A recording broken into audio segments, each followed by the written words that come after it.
Gracias por estar acá con nosotros. ¿Y usted qué dice esta pregunta? ¿Será que una persona que padece de diabetes o azúcar elevado puede consumir carbohidratos? ¿Usted qué dice? ¿Sí o no?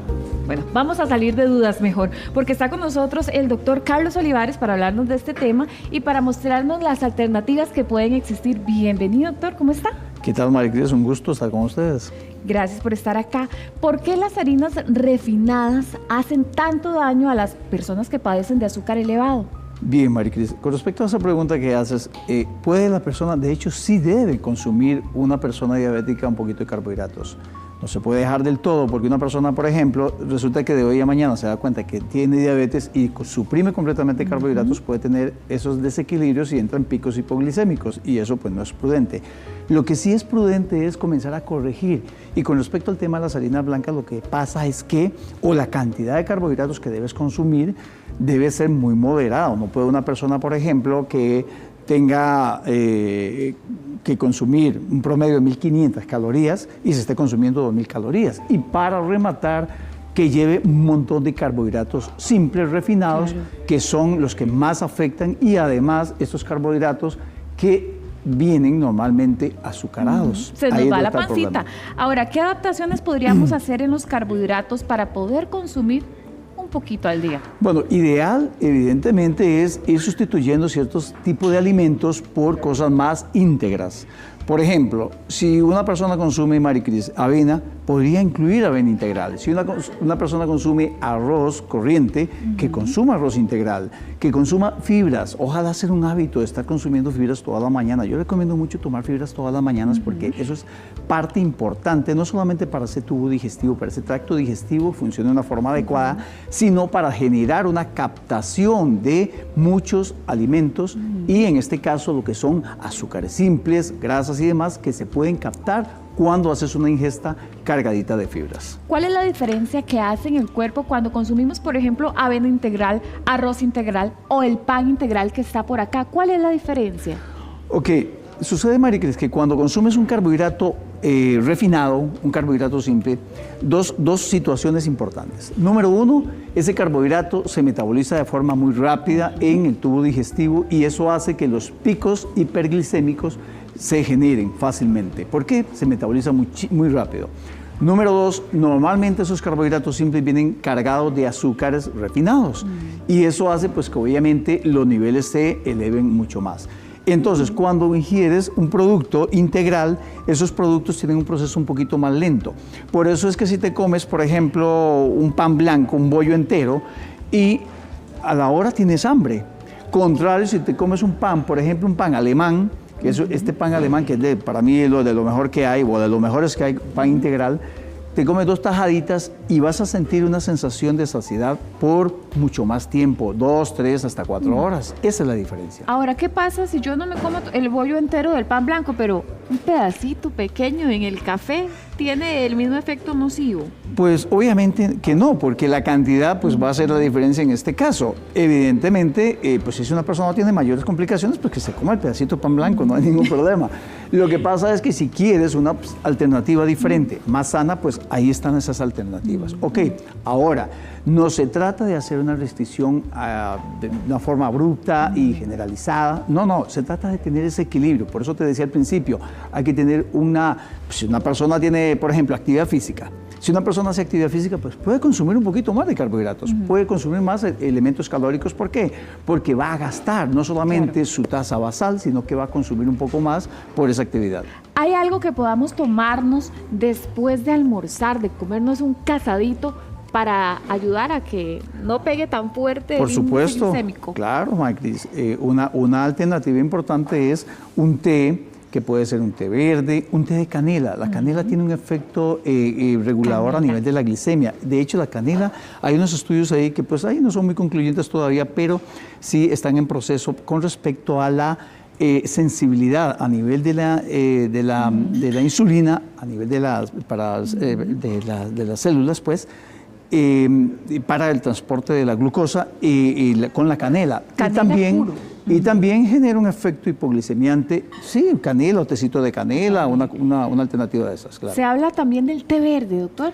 El té verde tiene muchas propiedades antioxidantes. Es un té que tiene propiedad antiinflamatoria, antioxidante, es un anticancerígeno y otras propiedades que se le atribuyen a la hoja de té verde.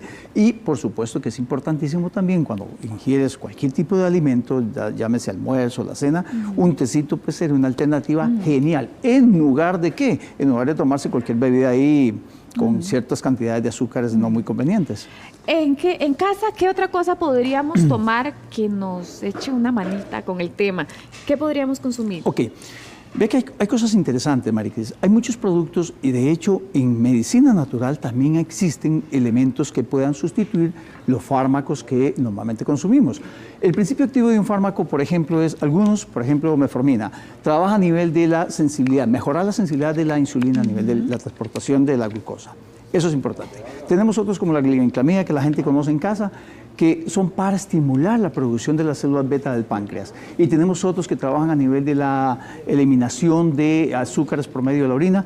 Tenemos esas alternativas. El vinagre de manzana es una alternativa. Ahí lo tenemos en la pantalla también para que usted vea las diferentes opciones, porque está el vinagre de manzana, el batido en el desayuno. ¿Ese batido qué podría contener, por ejemplo, doctor? Ok, un batido perfectamente puede tener, un batido ideal para una persona diabética puede ser perfectamente con manzana, puede ser con zanahoria, y le podemos poner algunas fibritas integrales y algo importante que traigo por acá, Maricris, se llama levadura nutricional.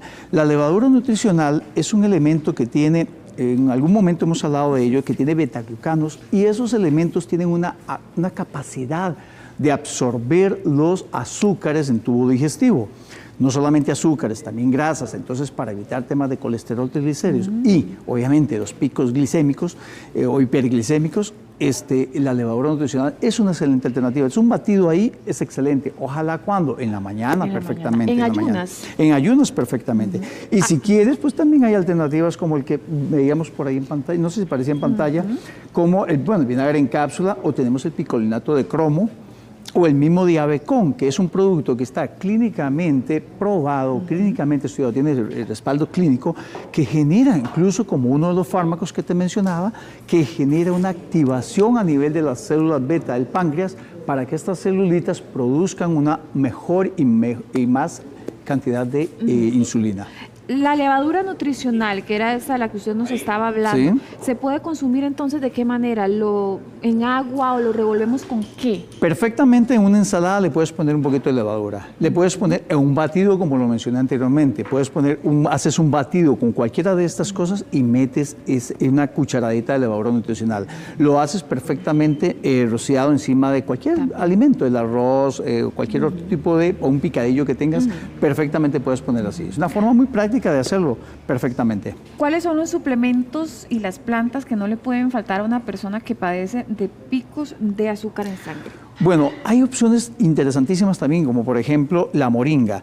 La moringa es uno de los elementos que tiene también esa capacidad, lo tenemos acá en cápsulas, la moringa tiene esa propiedad importante de generar esa mejor aceptación por parte de la insulina a nivel de las células y genera un efecto purificador a nivel de la sangre. Entonces se usa no solamente para el tema glicémico, sino para otras situaciones.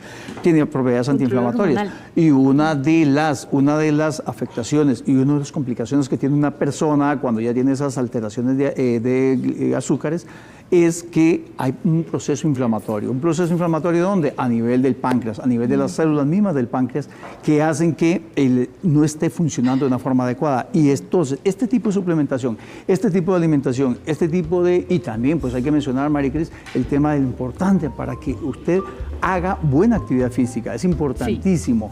¿Por qué? Me preguntabas también, gente que pueda perfectamente sustituir, que pueda cambiar el tema de fármacos por elementos. Claro que sí los hay, que sí los hay, perfectamente, es súper válido, muchísima gente lo ha hecho e incluso inyectándose ya insulina puede poco a poco, con supervisión de un profesional de salud, ojalá un médico que sea quien le supervise, para que vaya poco a poco generando ese cambio y perfectamente lo puede lograr. Claro que se puede lograr, es cuestión de hábitos y ponerle bonito. Ponerle bonito, Maricris, Gracias. antes que se me olvide, tengo Sí. que saludar a Sarita Sanabria. Sarita Sanabria, que está cumpliendo 9 añitos. Felicidades, Saludos a Sarita. Un abrazo grande y muchísimas gracias a todos por placer. acompañarnos. Muy Mucho gusto. amable.